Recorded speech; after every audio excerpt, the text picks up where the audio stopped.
A humiliation or degradation kink puts a woman right there and ready to be primed up for damn near anything. It really lays a foundation for submission in modern, independent women. It makes what they initially internalize as toxic masculinity and repressed desire, so she'll get off on enforced gender roles. Right? Here, the platform to shift the imprint and establish your program is present, then the protocols and sexual expectations don't feel like a chore, nor as something that is very subject to her social battery. In this place, the more independent her lifestyle and the more she has to be in control on a daily basis, the more she wants to lose control and be in her feminine energy when she's with her man.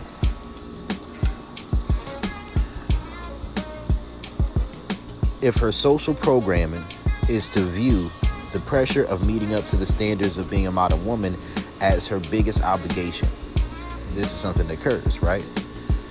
To be masculine at work on a daily basis, owing to the person who plays the role of her dominant at the end of the day to perform gender roles is an escape from the daily pressures that she already feels on herself.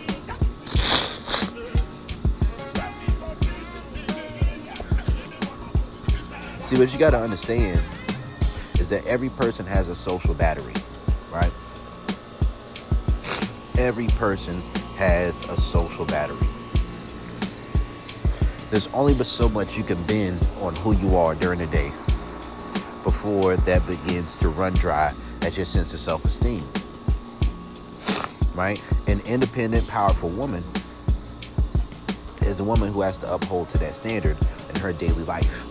So when she meets a man who's dominant with her, that becomes the safe space to release that feminine energy that she has to hold in all day. Right? And I'm really trying to put people on game as to why I prefer independent women as a man who's a dom. Because there's things that come with them. They have to be in control so often that they want an opportunity to lose control. Right? And the thing about the degradation kink and the humiliation kink is that it creates a form of informal speech. Like, there's a lot of guys who take a perspective of feeling like the man is just being abusive if he refers to his woman as his bitch. But that's because they put women on a pedestal, and they're typically men who are hypocritical about the fact that they'll say it when they're mad, right? Or they'll say it to a woman who they don't respect. Or when they get mad, they'll call their homeboys niggas, or they'll call men who they don't like dogs and bitches, right? That's what they'll do. But their own woman is just such a high level of respect. Some people don't understand what informal speech is, right? Informal speech is similar to how black men often refer to each other as my nigga. No, it's not something that's malicious in intent. It's not something that's fucked up. Some people may feel that way. But when I'm referring to my nigga as my nigga, we know what it is. It's not... some things are based on tone, but it's not really one of those things where it has any type of disrespect behind it. It's informal speech, just to show that you and me can speak to each other that way. Right? It's similar to how I might call my homie my dog. Right? It's just like, it's loyalty there. That's a sign of camaraderie. I'm not gonna get offended if he called me his dog. Shit, it is what it is. But it's a certain level of closeness. Somebody who you don't know, some random person who's not even within your culture, tries to speak that language to you, they're not qualified to speak that language. Right? They don't qualify to speak to you that informally.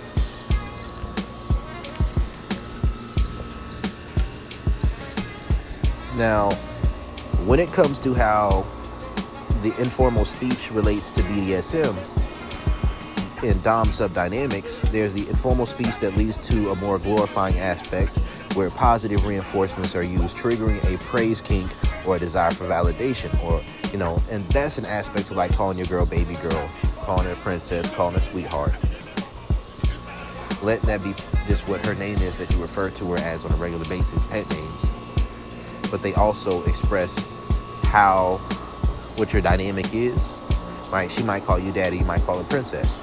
Now, for one woman who doesn't have a degradation kink or who isn't into any of these type of things, this is even a lower level of what I'm talking about right here, right? Compared to the degradation kink when it comes to BDSM types of attraction, dom sub attraction. Many women would like that, but some women will be like, oh, I don't want to call a man daddy, that's gross. And there's many men who don't like that either. That's one aspect of it, right? Is playing a fatherly role almost, right? Being her teacher, being her protector, right? Being the one who gives her excitement, being the one who gives her safety, peace. When she's in your presence, that's how she feels about you. When she's in your presence, she feels like a little girl sitting in the presence of a grown-ass man. And because of that, she wants you to refer to her as baby girl, and she refers to you as daddy, because reverting back to that state of childhood when she was her happiest, right? Where she had the least amount of social pressures on her and expectations and obligations is what makes her feel good. So she has to be a grown woman all day, but when she's with you, she's baby girl. She's sweetheart, she's princess, right? She's whatever pet name you gave her. Now, there's a slight aspect to that because in the modern mindset, a woman wants to be equal to her man, right? But when a little bit of that dom sub dynamics go in there, then that's what it turns into. But on an even higher level than that, and some will say it's a lower, more base level, but I'll consider this a higher level because of how much it stretches, right? There's a degradation kink where, if done correctly, can be utilized in tandem with the man's corruption kink to open her up to new experiences and condition those things to be aspects of sex that she is most attached to and a regular aspect of their sex life. And it extends beyond the bedroom as well, you know. And many men are unaware that while most men believe that they would like more oral sex in their lifestyles, there are some men with women who beg them for opportunities to only perform oral sex because of being intoxicated by that experience, right? Now, let's say a woman socially in public wouldn't want people to know that she is a head monster, but she wants to express that with you. And if she feels like she is one and you can handle that, and that you actually expect a little bit more, but she like what you give her, and then you give her instructions, she follows through with the instructions, and when she does the instructions, you can reward her with the initial one, which is good girl. But then also, there's times where you can tap into the other aspect and call it your slut or your nasty bitch. And with the degradation and humiliation kink, that type of informal speech, it turns her on, it invigorates her. And she realizes she doesn't want everybody to call her that. But it's something about when you do it that creates a certain level of intimacy, because there's something that you call her that she doesn't want anyone else calling her.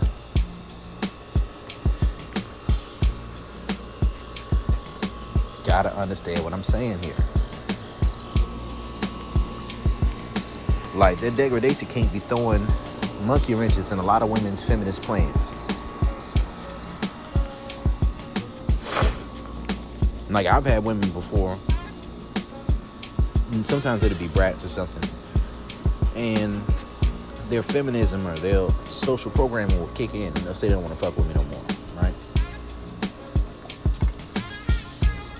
And I might talk about this later in this video, but you got to understand that there's the gentleman gigolo complex.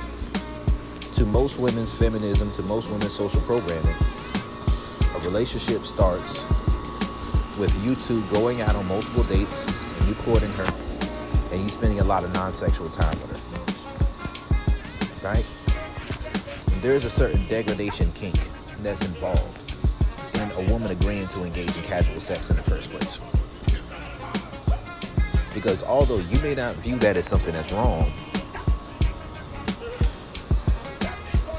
part of the reason she agrees to it is an opportunity to get outside of the way that she would like to socially portray herself, or the way she would like to view herself in front of her friends and family, right? something to understand.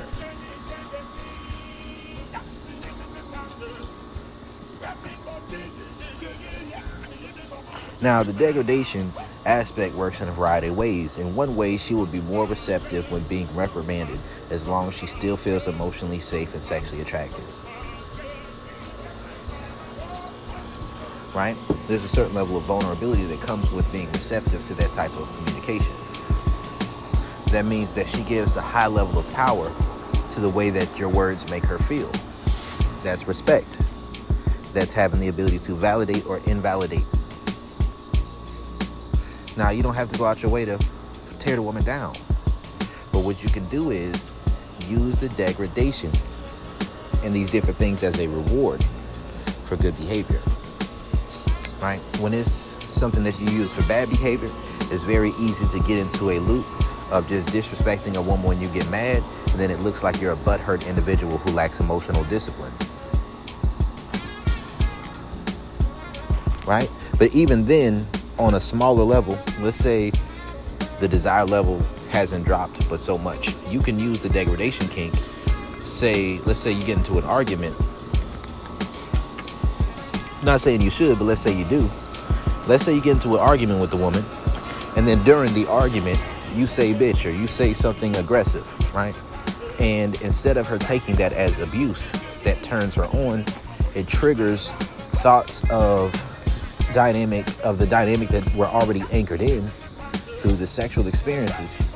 And then she goes into a place of desire in the moment where you check her, right? In that type of way, right? So it's like a woman who gets into her place of horniness and desire when you check her, right? And then let's say you check her, and then after you check her, she then is going through tax season, right? Where the fact that she has to prove herself to a man to have sex with him is degrading. It's like, why would she beg and plead to get some dick? There's dick everywhere, but it's not just any dick. She wants the validation of your dick, and she wants the pleasure from your dick. You're the one who has the power over her emotions right now, so you're the one who she wants to express herself sexually with. So when it comes to divvying out consequences for her behavior, she'll be a lot more receptive to it. And I think that's one thing that men often can forget.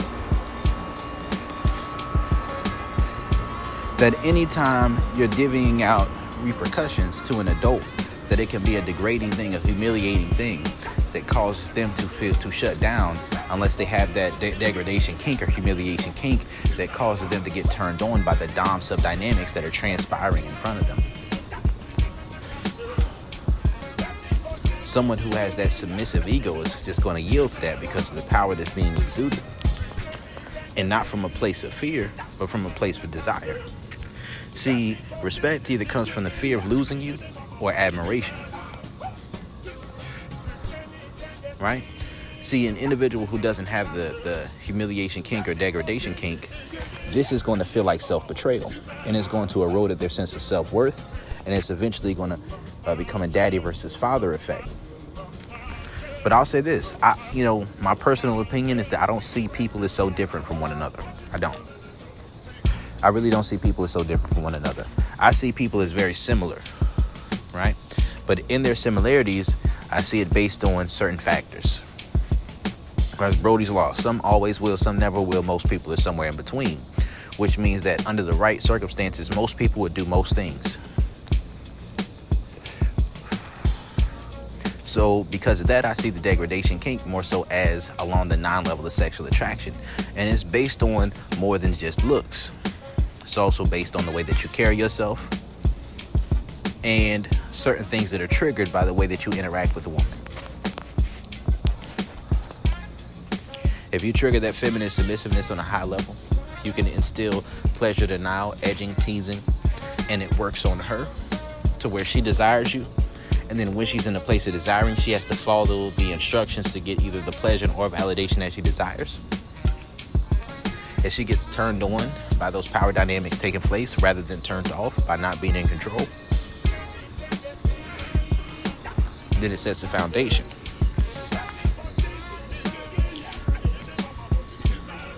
Like, it's very difficult for this type of woman to withhold sex.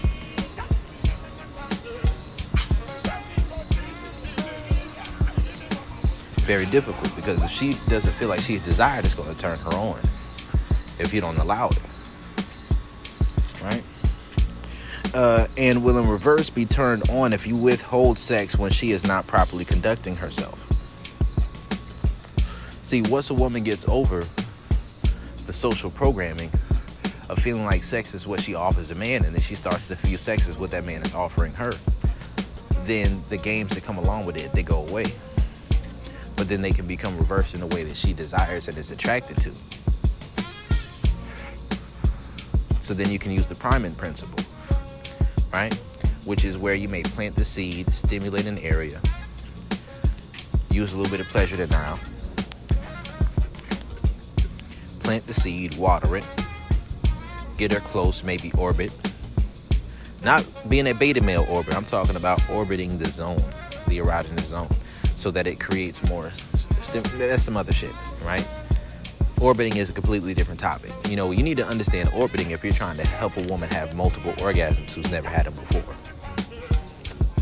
Because if you don't understand orbiting and teasing, then every time she has one orgasm, she's going to be overstimulated. And it's going to be a situation where she's going to be unable to keep going. And you're sitting here trying to go hard on the clit and shit like that, right? When really, if you back the fuck up off of it, and you tease it a little bit, and you give it a little bit of time, and you orbit around it, then her arousal will go back up at the fact that you're still doing it at all. Right? And she's like, damn, this nigga really still down there. And then you catch her slipping, you catch her hand in the cookie jar, you get her back turned on, and then you make her come again. So this is pleasure dom shit, right? It's pleasure dom shit.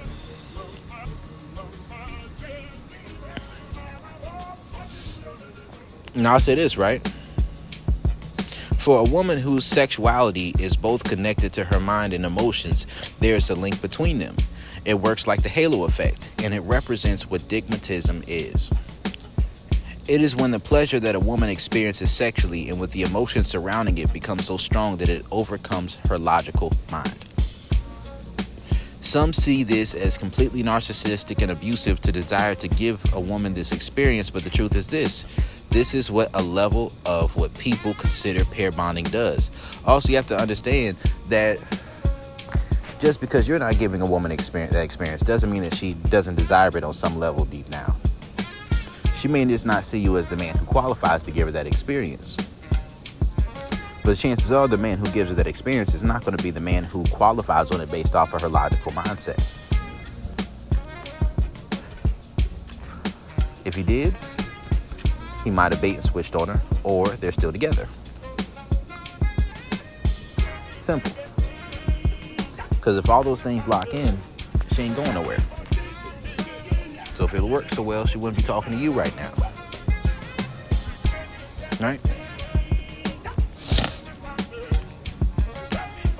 Now, just like I said, she could do it with somebody before you. Just not see you as that guy. Be doing it with somebody while she's currently talking to you. Just not see you as that guy. Or do it with somebody after she's already entrenched into a long-term situation with you. And then it goes from, those were just my boundaries.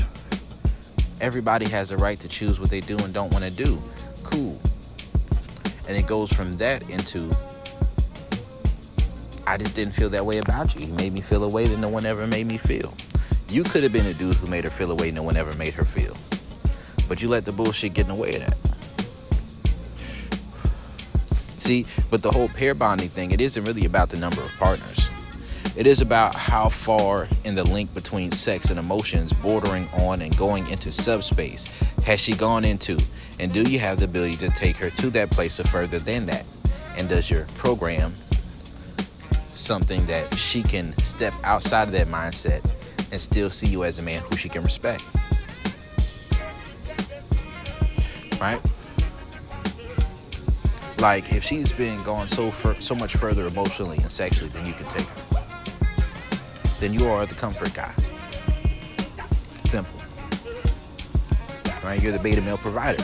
What are you providing? You're providing comfort. You're providing security. You're providing safety, but you're not providing the excitement. You're not providing the thrill. You're not providing the opportunity to stretch her social programming.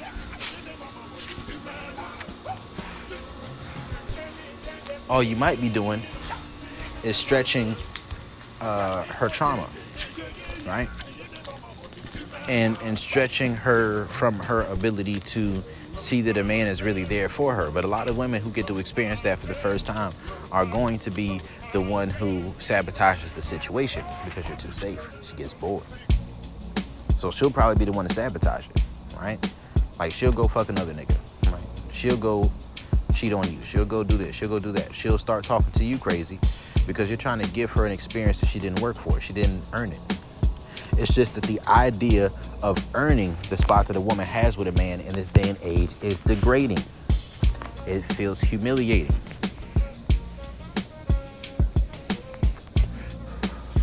Like, if you've ever been in the comments of the Toby Wigway and Fat story, right? How they got together, all those different things. You see the comments, it's a bunch of women who are in the comments talking about how degrading and humiliating it is to think about actually having to pursue and earn the man that they want to be their husband.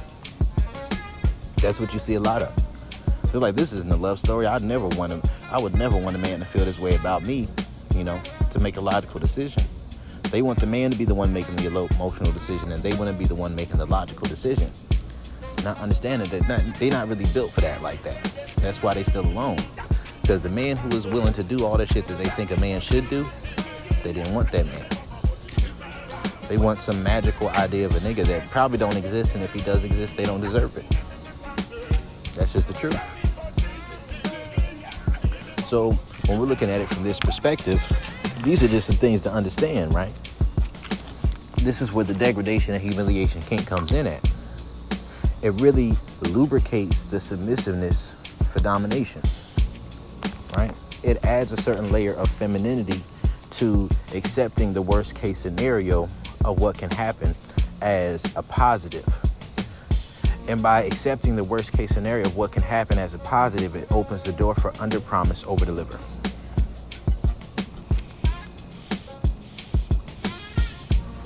It sets the stage to experience things that her social programming would typically view as disrespectful or humiliating.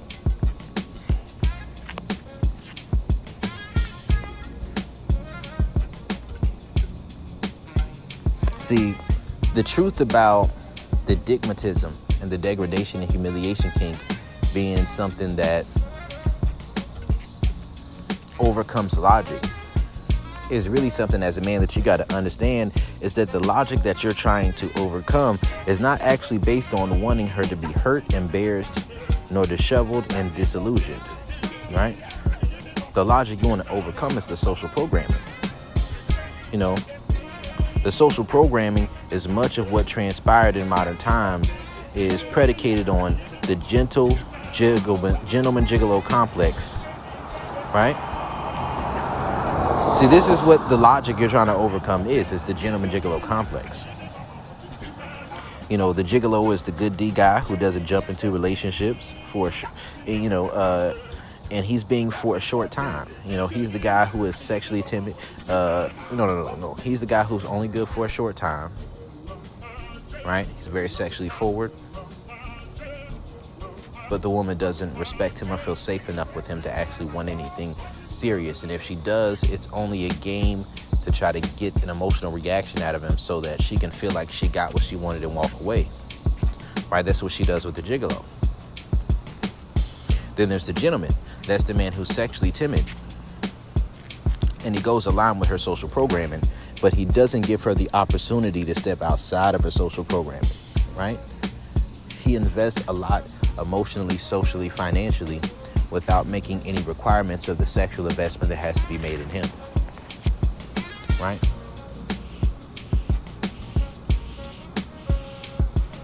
And whatever investments the woman does make, it comes from a place of more of a logical mentality, right?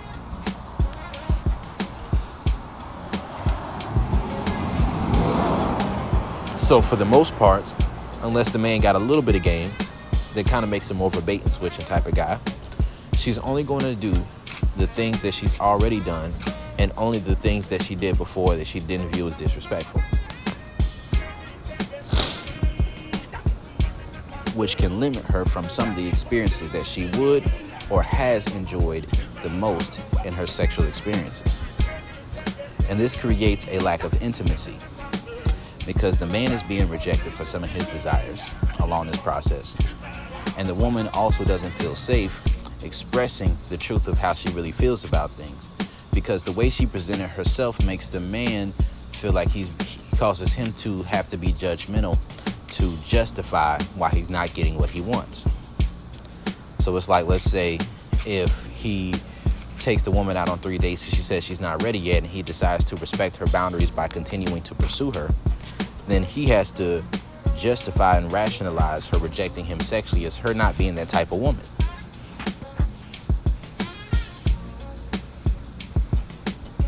Valuing her for her dignity, right?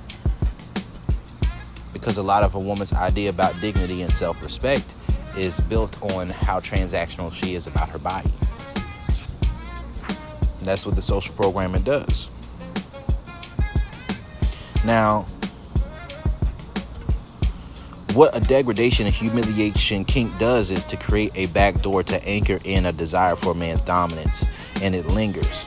And even if a woman attempts to stray back into the modern mindset of equal relationships rather than hierarchical ones, such as dom-sub dynamics, she'll eventually miss that natural from-the-door dominance as opposed to a man being very emotional, because the negatives come along with the positives, and eventually miss being treated unimportant in society's idea of what that is. Now, it's not that she's actually being treated as unimportant, right? It's more though based on society's idea of what it means to be treated as important. She's not being treated as important by that standard, right? And you have to understand that that standard is one built on entitlement towards having non-sexual access to a man.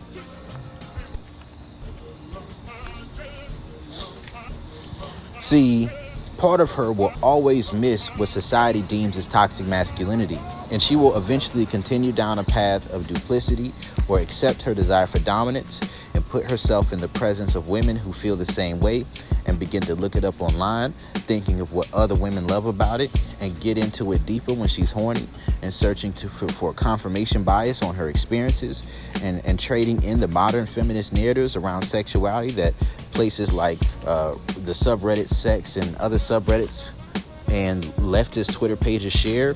And before you know it, the hate that those people spew about what she truly desires will become an annoyance. She'll begin to see the hypocrisy in many of those views, and eventually she'll feel martyred by how many modern women speak about how so many modern women speak about men when she loves many of the aspects that are considered toxic. Then boom, the modern woman is feminine and submissive to the man she chooses. See, a humiliation kink also makes a person very teachable, because people often fear embarrassment while trying new things. It's kind of like if you go into a boxing gym, right? If you get hit and feel embarrassed, you won't want to keep going. But if you get hit and getting hit gets you excited and you want to get into it, then sometimes that's how it works. If you mess up and you say, okay, cool, I messed up, well, I'm going to keep trying. It doesn't have to be the whole foundation of doing things purposefully wrong. It's just having a little bit of it is something that makes it so that when you're being corrected, you don't take it to heart in a way that causes you to become disillusioned, right? Imagine having a woman who is an artist and giving her the command to perform at an open mic night, or to submit her art into a contest, or pursue a goal she's been procrastinating. This is not a skill and knowledge set meant to be used for evil. I'm just sharing my thoughts on the information. Another example is how this can affect your sex life is, let's say you want to throat train a woman and she is worried about throwing up. If you show that you aren't worried about it, or even make it a goal, she'll lose all fear of this occurring, right? A lot of fears associated will be gone. Just like, let's say a woman is afraid of being embarrassed if she pees during sex. So every time she feels like she's getting close to squirting, she runs away, or she wants you to stop. But if the degradation kink is someone in there, then the idea of being in a situation that may be a little embarrassing is something that's going to cause more excitement and more of a thrill to go through those interactions.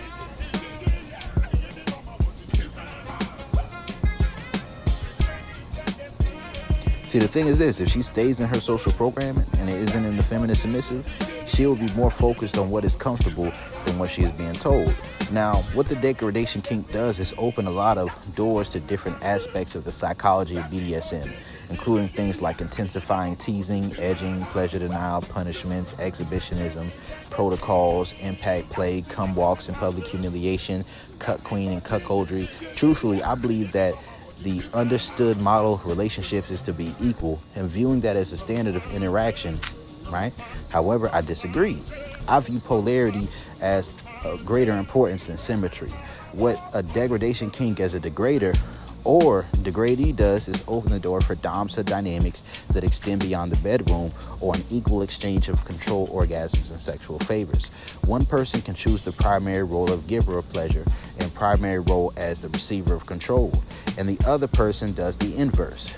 That is the trade-off. The one in control has to have a program, code of ethics, skills, and the ability to carefully manipulate the situation to be the most pleasurable for the one giving control. Simply, it has to be more pleasurable to give up control than to be in control. This is something that often causes sexual incompatibility because of the power struggle. It's like a woman who's having sex with her man, and instead of giving over into pleasure, when she feels like she wants to have an orgasm, she begins to but she begins to lose focus on her own pleasure because she's feeling insecure that it's taking the man too long to nut, when the man is taking his time to not too fast because he wants to make sure she gets off, right? It creates this power struggle. That's what it does. Right? So one receives the ego gratification of being in control in exchange for the upper levels of pleasure that could be experienced through pleasure denial, edging for some, teasing and punishments and rewards, and following instructions in the program of the other person. But they also have to accept that some will be unable to get with it and let them leave if they desire. When you're a man who does things outside of the box, there has to be a thread that ties things together and reward that woman gets for going outside of her typical scheduled programming, right? To interact with you. Sex isn't everything, but the degradation and humiliation kink tends to also cause a woman to be open to being an experimentalist, and openness to new experiences helps open the door to expose her to things that you're already skilled in. Many women leave the dom-sub dynamics and come back because the degradation kink was too strong. Trying to be a daily feminist becomes too much pressure. Trying to keep up with the bitter drama and rehashed trauma of the sisterhood. So she cozies up under the man that she respects enough to envision herself being subservient to. So this video right here was by special request. I really wanted to tap into a lot of these topics, a lot of these ideas. I've been meaning to do this one for a while. This is Coach Brody on degradation and humiliation kinks, right? I'm out.